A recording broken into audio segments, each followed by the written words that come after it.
Assalamualaikum warahmatullahi wabarakatuh. Alhamdulillahirrahmanirrahim.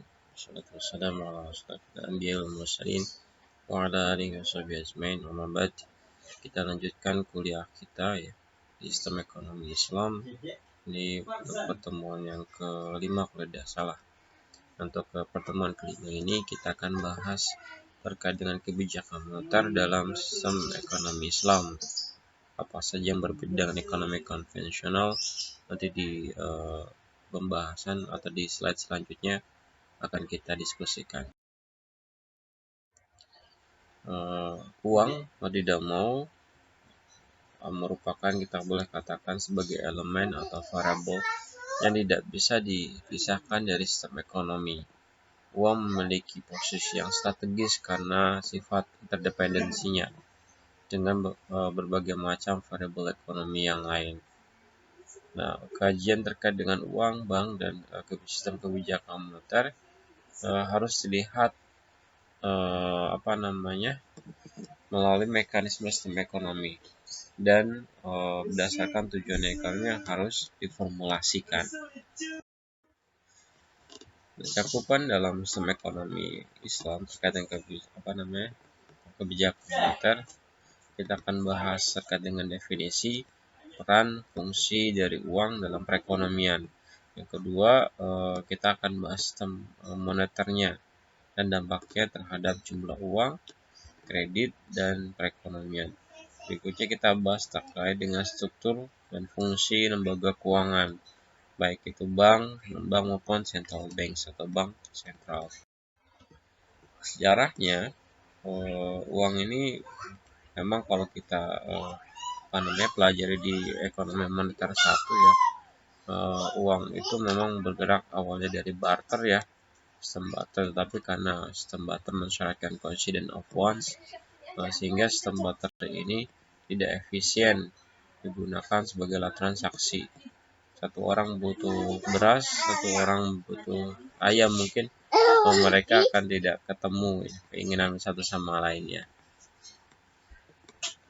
sehingga ini sulit untuk menentukan standar nilai dari barang itu. Berikutnya, uang lahir sebagai tool of exchange ya, sebagai alat pertukaran yang bentuknya berbeda-beda untuk setiap wilayah. Kalau manusia purba zaman dulu hidup di laut, biasanya mereka menggunakan kulit kerang yang warnanya indah.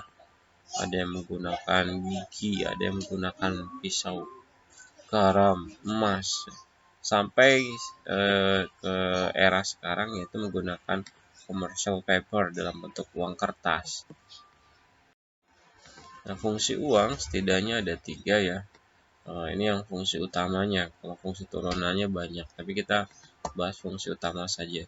Yang pertama adalah sebagai medium of exchange, sebagai media alat tukar, yaitu di mana uang merupakan aset yang memiliki kekuatan purchasing power ya, kekuatan untuk membeli atau membelanjakan, untuk membuat pertukaran transaksi pertukaran ya. Ini fungsinya uang sebagai medium of exchange. Artinya uang itu adalah tools untuk membeli suatu barang atau membuat terjadinya transaksi pertukaran antar dua belah pihak. Yang kedua adalah unit of account. Ini uang ini sebagai basis untuk evaluasi dan penilaian ya terhadap seluruh barang dan jasa dalam perekonomian. Jadi ini untuk fungsinya menilai suatu barang dan jasa. Nanti salah satunya adalah uang itu digunakan sebagai ukuran atau harga dari barang dan jasa itu. Berikutnya store of value, ini untuk menyimpan kekayaan ya, harapannya nanti kekayaan itu bisa digunakan di transaksi yang akan datang atau di masa depan. Ini fungsi uang setidaknya ada 3. Nah, bagaimana dengan epistemology of money-nya? Secara material, sebenarnya uang itu fokusnya adalah di seluruh objek yang bisa dipertimbangkan sebagai uang ya, apa saja, entah itu logam, entah itu kertas, atau barang-barang yang lain. Nah, secara legal uang itu diformulasikan melalui landasan hukum atau legal standing ya. Nanti ini sebagai legal tender. Artinya uang sebenarnya walaupun bentuk kertas nilainya besar tidak sesuai dengan nilai kertasnya itu sendiri, tetapi selama ada dasar hukumnya maka bisa diakui sebagai uang. Sedangkan secara ekonomi dan fungsinya secara umum, uang ini merupakan apa ya? Uang ini yang terjadi di dalam perekonomian adalah uang yang digunakan sebagai transaksi atau pembayaran. Nanti kita bisa bagi jadi M1, M2, dan mungkin sampai M3 ya. M1 itu adalah demand deposit, plus uang kartal dan girau. Atau uang kartal dan girau ini kita sebut dengan basis money atau uang basis. Nah, M2 nanti M1 plus time deposit, sedangkan M3 nanti kalau teman-teman semua mau menambahkan sampai M3 merupakan M2 ditambah dengan quasi money. Quasi money itu merupakan barang-barang tertentu yang bernilai sama seperti uang. Contohnya adalah emas, surat berharga, surat utang negara ya, obligasi. Itu disebut dengan quasi money. Nah, bagaimana uang dalam sistem ekonomi konvensional, dalam sistem moneter konvensional, uang ini dianggap sebagai private goods. Ini berarti bahwa uang mungkin simpan, dicadangkan, ya, digunakan sesuai dengan keinginan orang itu. Nah, ini asumsikan uang ini merupakan capital atau modal. Nah, uang ini dilihat sebagai sesuatu yang sangat berharga dan dapat berkembang dalam waktu tertentu. Ini kita sebut dengan konsep time value of money, di mana ini direlasikan dengan tingkat suku bunga. Jadi karena mengasumsikan uang itu akan terus berkembang, terus tumbuh ya, sering waktu, maka dikompensasikan dengan tingkat suku bunga. Artinya apa? Artinya kalau kita atau orang meminjam uang dari orang lain, maka berdasarkan sistem moneter konvensional, orang yang meminjam itu harus membayar bunga. Ya, penjelasan sederhananya seperti itu. Nah, terus bagaimana uang dalam sistem moneter Islami? Nah, ini yang pertama sifatnya adalah flow concept. Ini berarti bahwa percepatan uang beredar akan menjadikan perekonomian lebih baik, dan ini perannya lebih besar terhadap aktivitas perekonomian itu sendiri. Contohnya kalau kita pakai rumus saya Irving Fisher, V sama dengan PT ya, maka ketika V-nya tinggi, M-nya walaupun cenderung tetap, maka P kali T-nya juga akan semakin meningkat. Artinya aktivitas ekonomi semakin cepat, semakin bagus. Nah, uang juga dianggap sebagai barang publik. Nah, ini tidak boleh disimpan, tidak boleh ditimbun. Kalau menyimpan terlalu lama sampai batas haul tertentu, sebenarnya 1 tahun ya, dengan hisab tertentu, misalnya sesuai dengan nilai emas, maka wajib dikenakan zakat. Jadi salah satu tujuan zakat adalah agar uang itu terus berputar. Ya. Nah, zakat dikenakan pada uang yang menganggur. Berikutnya, uang ini bukan capital. Ya. Dan uang juga dapat tumbuh, dapat berkembang melalui profit and loss sharing. Ini kita sebut dengan konsep economic value of time. Nah, ini perbedaannya ya, perbedaan sistem moneter Islami dengan sistem moneter konvensional. Dari epistemologi tadi fungsinya uang kalau menurut ekonomi konvensional ini fungsinya ada 3. Action, starter value ini masih sama dengan ekonomi Islam. Nah, motifnya transaksi motif jaga-jaga dan spekulatif motif. Ini yang konvensional. Sedangkan ekonomi Islam tidak ada spekulatif motif. Nah, sehingga di sini dia membolehkan riba kazoror ya. Ini tidak dilarang. Ya. Tapi kalau di Islam ini dilarang. Nah, sedangkan teori dasarnya di konvensional pakai rational expectation, tapi dengan asumsinya kondisi perekonomian dapat diprediksi. Seandainya perekonomian kurang baik, maka diasumsikan nanti ini kan dengan penurunan tingkat suku bunga. Nah, ini konvensional, sedangkan ekonomi Islam mengasumsikan unpredictable economics. Ya, perekonomian tidak dapat diprediksi sehingga paling cocok menggunakan profit loss sharing. Sedangkan definisinya kalau uang itu ya berdasarkan postulatnya ya uang itu merupakan capital kalau menurut konvensional, uang itu merupakan capital, private good dan stock konsep. Sedangkan menurut ekonomi Islam, uang itu bukan capital dan merupakan public goods dan ini flow konsep, hanya tool of exchange saja. Ya, tool of exchange kalau dalam ekonomi Islam. Secara teori nanti konsep yang dikembangkan terkait dengan penggunaan uang itu menggunakan time value of money. Sedangkan berdasarkan ekonomi Islam menggunakan konsep economic value of time. Ya, nanti time value of money ini nanti banyak. Salah satu implikasinya adalah perhitungan net present value. Ini kita bahas di slide berikutnya. Nah, asumsinya yang pertama ini central bank full control in money supply. Terus fund manager, ini manajer keuangan, tidak boleh mengontrol money supply. Money supply is perfect and elastic. Ya, sedangkan kalau di ekonomi Islam, sama ini full control ya, has no full control in money supply. Manager may also control the money supply. The money supply is perfect and elastic.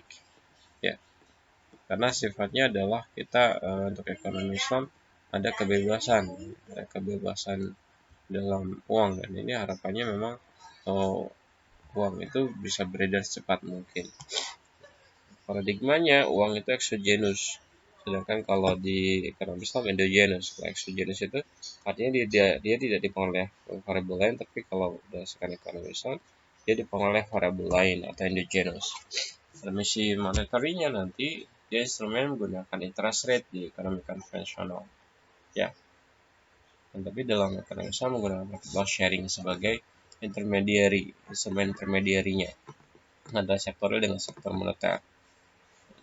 Kita lanjut. Nah, kita bahas terkait hal yang paling penting dalam sistem moneter, yaitu bunga. Ya, kontroversi terkait dengan usury dan interest. Ya. Nah, nanti pada dasarnya masyarakat Muslim itu tidak mengenal adanya usury atau bunga, ya, bunga atau interest. Nah, hanya modern finansial saja memperkenalkan ini ya sebagai konsep bunga ini sebagai kompensasi pada penggunaan uang supplier ya atau orang-orang yang kelebihan uang atau penggunaan uang dari orang-orang meminjamkan uang. Ya. Nah, apa saja yang diperdebatkan, apa itu riba, apa itu interest. Yang dilarang itu apakah riba, interest atau diantara keduanya. Nah, ini menjadi perdebatan yang itu sengit. Mirip riba tadi pembayaran premi atas peminjam, ya berdasarkan sendiri ini juga sama persentase atas uang pinjaman. Maka kita dapat definisikan, kita dapat simpulkan bahwa berdasarkan definisi ini riba sama dengan bunga atau bunga sama dengan riba. Nah, sedangkan konsep bunga ini pada dasarnya mau tidak mau untuk saat ini tidak bisa dilepaskan. Kenapa? Perekonomian, industri, perdagangan ini berkembang dengan syarat atau membutuhkan modal dan perbankan. Yang kita investasi pada dasarnya asumsikan secara makroekonomi pun secara kinesian itu berdasarkan I sama dengan S, artinya dari S, uang milik pribadi ya. Nah, asumsi dasarnya di sini digunakan oleh pengusaha-pengusaha. Ketika mereka mau investasi, maka mereka biasanya meminjam pendanaan dari perbankan, sehingga mau tidak terlepas dari peran bunga. Ya. Nah, resiko memegang uang dan modal itu yang pertama kehilangan uang itu sendiri. Yang kedua kehilangan dari fungsi atau menggunakan uang itu sendiri. Penurunan nilai dari uang itu sendiri akibat adanya inflasi nilai tukar yang sebesar sekarang dolar lagi tinggi-tingginya. Berikutnya apalagi ya risikonya selain kehilangan ini. Bisa jadi kalau kita meminjamkan ke orang lain uang itu tidak dikembalikan. Nah, ini resiko-resiko. Nah, pertanyaannya resiko-resiko tadi apakah bisa dikonversi dalam bentuk bunga? Nah, ini yang tanda tanya besar. Bahkan kan sifatnya fix, percentage ya. Presentasinya tetap, atau bahkan menggunakan rumus bunga majemuk yang lebih menyakitkan lagi. Ya. Nah, apa itu konsep time value of money? Tadi kita sudah bahas sedikit tentang time value of money. Ini dia apa namanya? Dasarnya adalah dasar berpikirnya adalah ini. Konsumsi manusia itu dipengaruhi yang pertama ya oleh present consumption ya terhadap konsumsi masa depannya. Jadi konsumsi saat ini terhadap konsumsi masa depannya. Berikutnya oleh present of inflation ya, inflasi yang terjadi saat ini. Ya, ini seperti itu.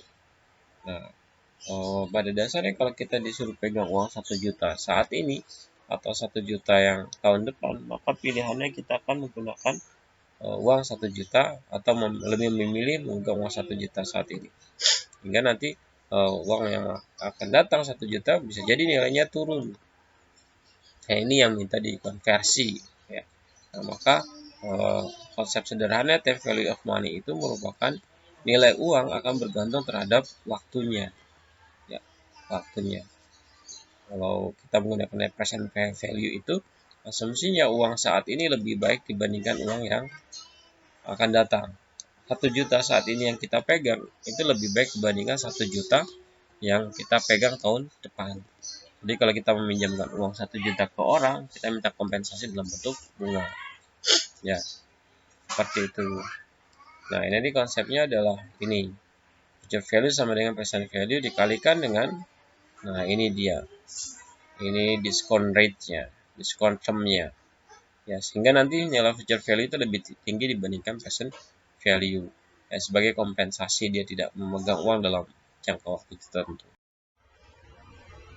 Kelemahannya apa dari time value of money ini, konsep time value of money? Yang pertama, inflasi itu sifatnya non-exhaustive condition. Nah, mungkin bisa jadi ya terjadi deflasi sebenarnya. Ini bukan inflasi itu bukan variabel yang semata akan terjadi inflasi karena beberapa negara pun itu malah terjadi deflasi. Nah, konsumsi ketika dilakukan di masa yang akan datang itu mensyaratkan kompensasi yang disebut dengan discount rate atau tingkat suku bunga, dan ini sifatnya irasional. Kenapa? Karena discount rate itu pada dasarnya kalau perhitungan di perbankan seperti ini, dia tingkat suku bunga real ya. Tingkat suku bunga real itu tingkat suku bunga nominal dikurangi dengan inflasi ditambah dengan expected inflation. Expected inflation tahun depan mau berapa inflasinya kira-kira, plus premium of uncertainty. Nah, ini yang jadi permasalahan utama.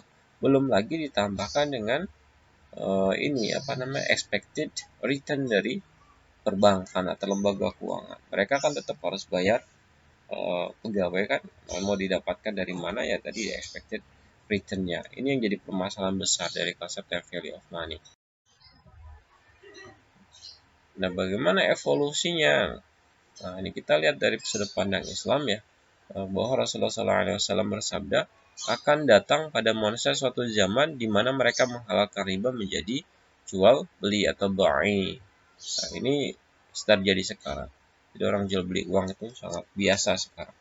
Ya, bahkan sudah dilegalkan. Nah, bunga itu pada dasarnya ini merupakan evaluasi dari riba. Ya, biar dapat diterima makanya disebutnya adalah bunga. Bukan riba. Coba kalau diganti bahasanya riba, akan orang-orang Islam akan menolak ya, walaupun mungkin apa namanya keyakinan imannya tidak begitu besar, tetapi mesti akan menolak ya. Hingga ini muncul sistem bunga. Nah, ada beberapa anggapan orang ini subhat atas pembenaran argumentasi bolehnya bunga. Ini orang-orang, ini boleh bunga.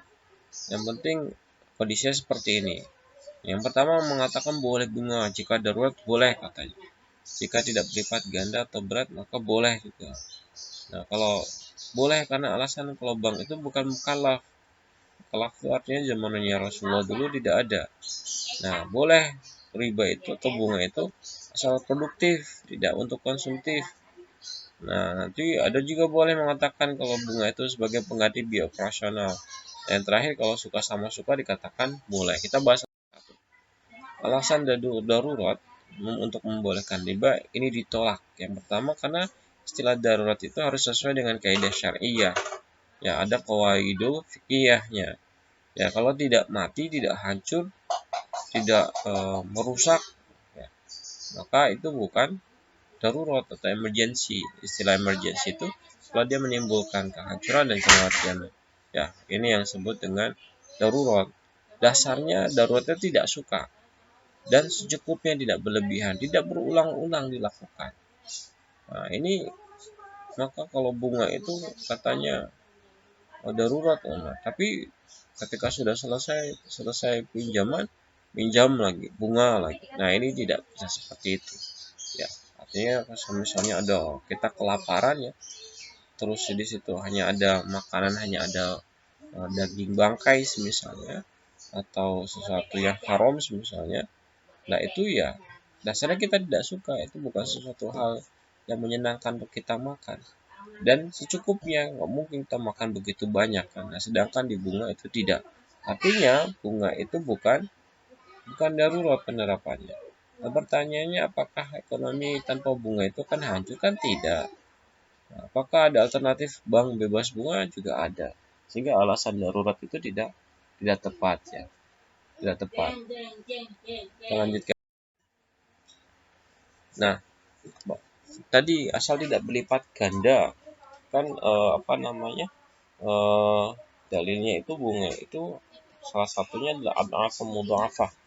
Nah, ini ad'afa mudha'afah itu yang dimaksud ad'afa mudha'afah itu merupakan penguatan saja atau sifatnya dalam kaidah surabnya itu li ta'kid ya. Bukan sebagai hal. Nah, sifat riba dan bukan syarat. Ini yang artinya sebagai penguatan saja.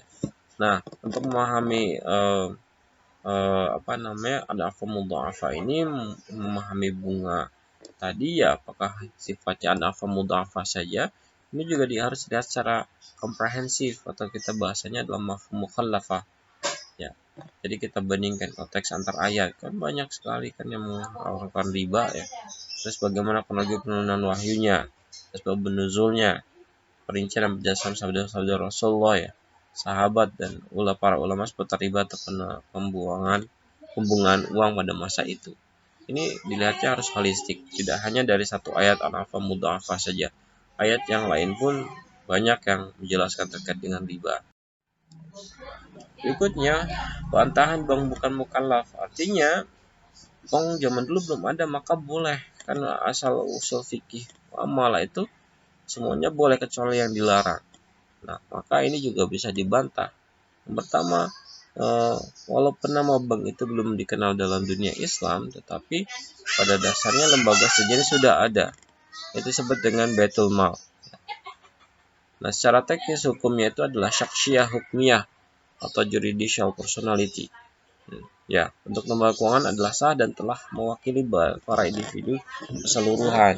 Jadi Baitul Mal itu sebenarnya sudah mewakili lembaga keuangan untuk saat ini. Lingkup bank memiliki dampak luas sehingga mudarat lebih besar. Ya, ini juga jadi pertimbangan.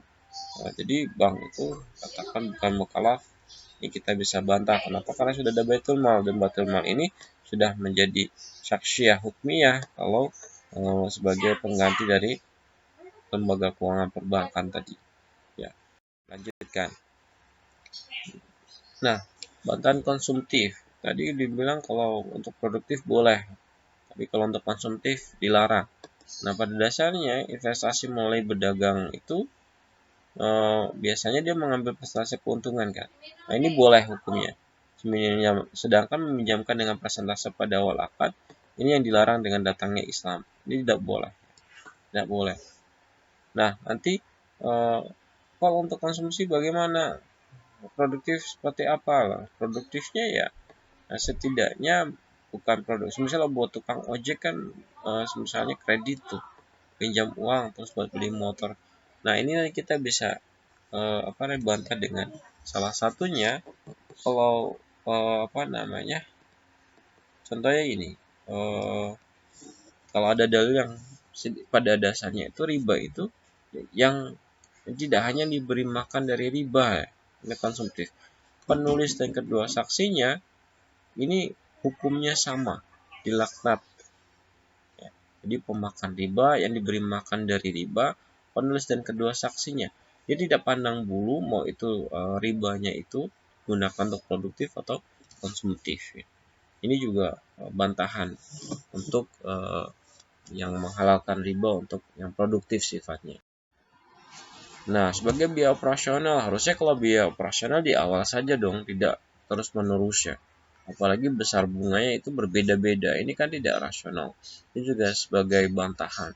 Jadi, wah ini bunga buat biaya operasional yang tidak tepat juga. Tidak tepat.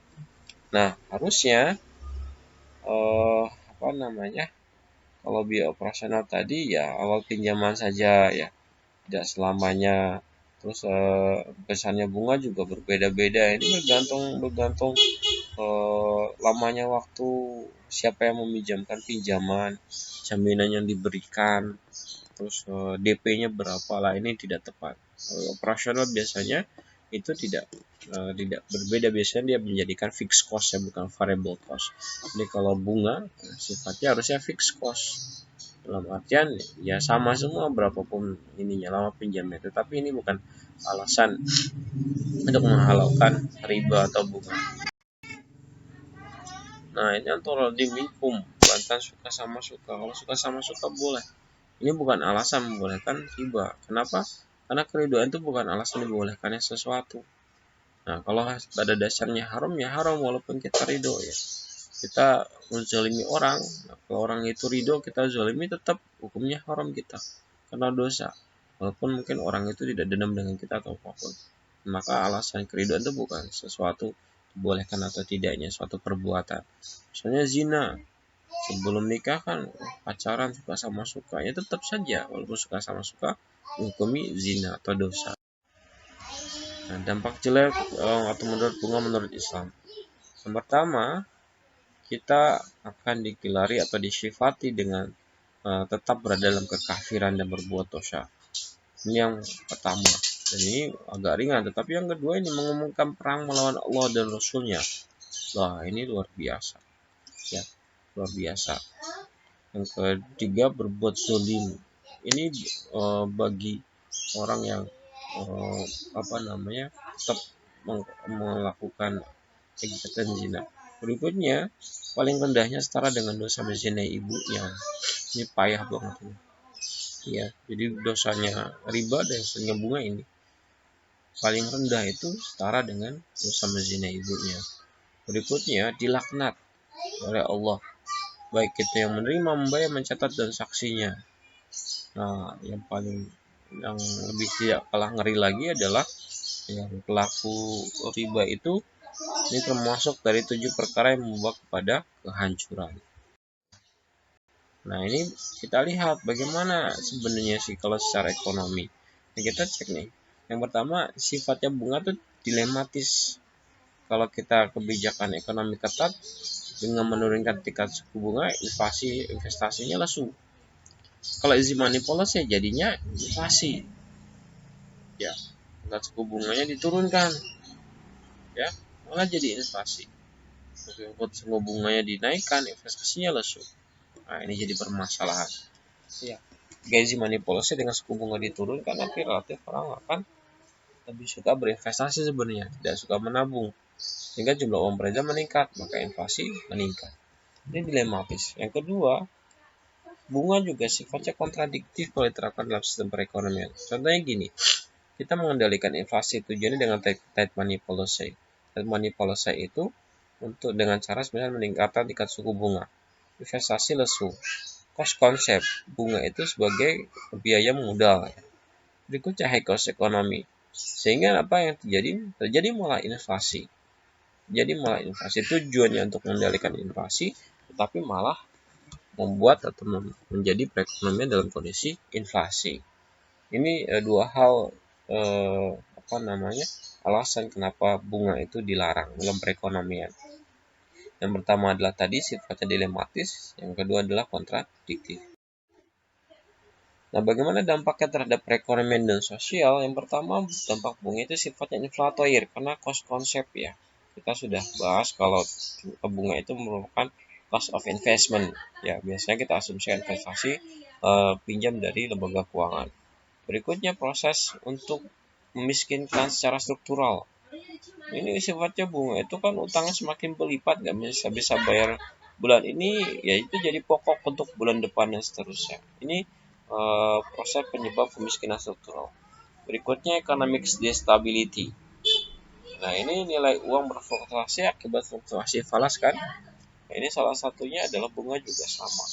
Ketika kita bicara teori purchasing power parity atau teori dengan teori paritas bunga ya, maka yang terjadi ketika tingkat suku bunga suatu negara berubah, misalnya the Federal Reserve menurunkan atau menaikkan tingkat suku bunga, maka Indonesia harus menyesuaikan. Kalau tidak, akan terjadi capital outflows misalnya, sehingga kurs kita terdepresiasi. Nah, ini menjadikan perekonomian tidak stabil. Nah, yang keempat, dampaknya bagi sosial, ini sebenarnya bunga itu lebih kejam dari judi, riba itu lebih kejam dari judi. Kenapa? Karena judi itu biasanya suka sama suka, ya, suka sama suka, ya. Artinya mereka sadar melakukan itu. Tapi kalau bunga ini mengambil dari yang butuh, dari orang miskin saja, ya. Dan itu memang terpaksa, ya. Ini kan yang parahnya seperti itu. Berikutnya ketidakadilan sosial dan ketimpangan pendapatan. Nah, ini yang meminjam itu menanggung resiko sendiri.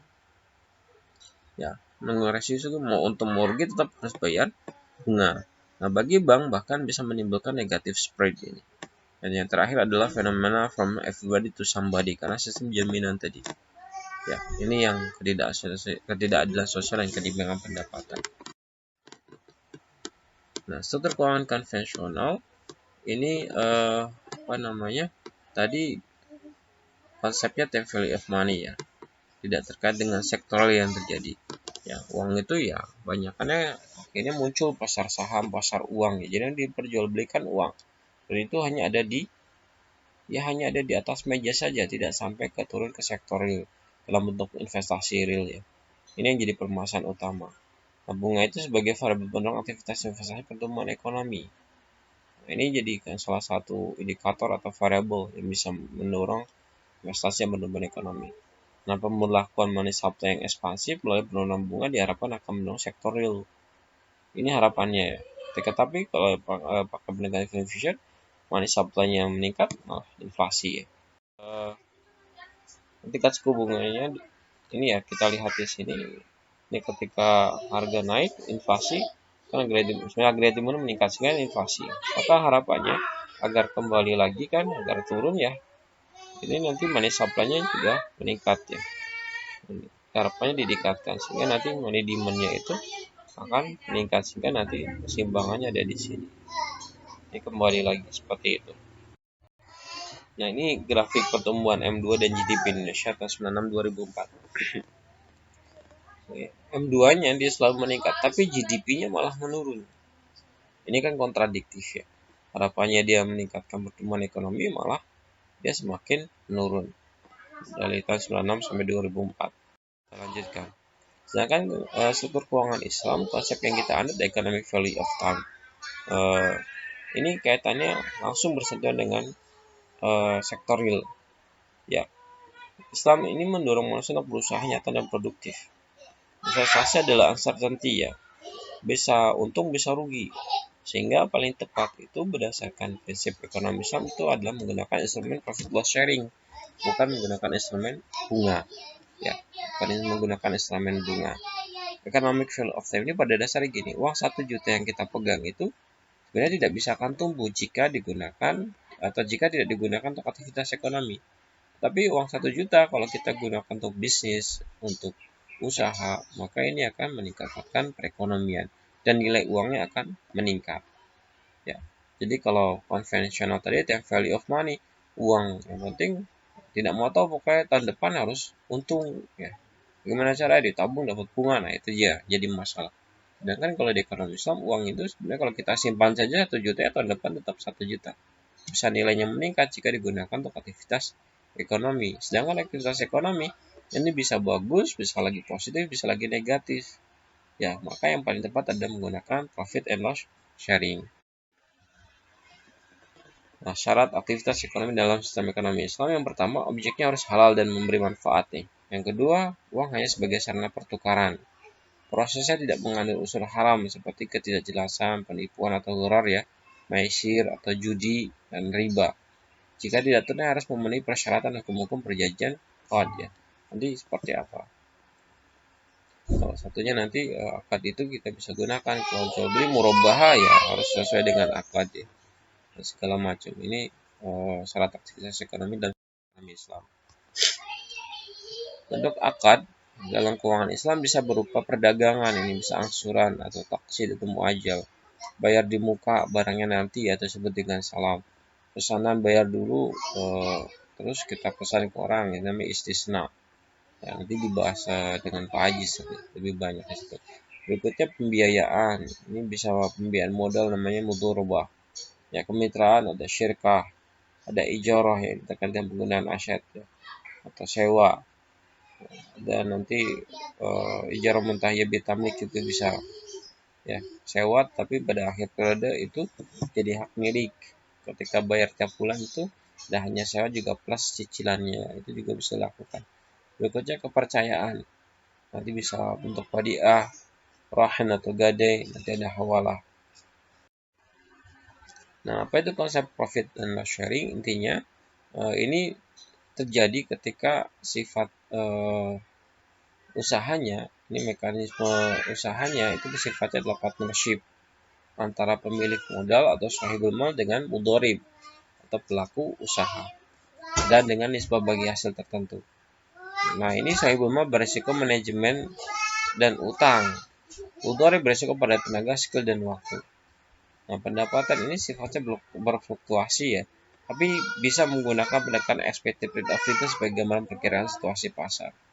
Jadi nanti berapa profit and loss sharingnya nisbahnya, ini kita bisa menggunakan expected rate of return. Oh, perekonomian akan lebih bagus, maka bisa jadi nanti lebih menguntungkan misalnya perbankan ya, berapa persen ya, itu konsep profit and loss sharing. Nah,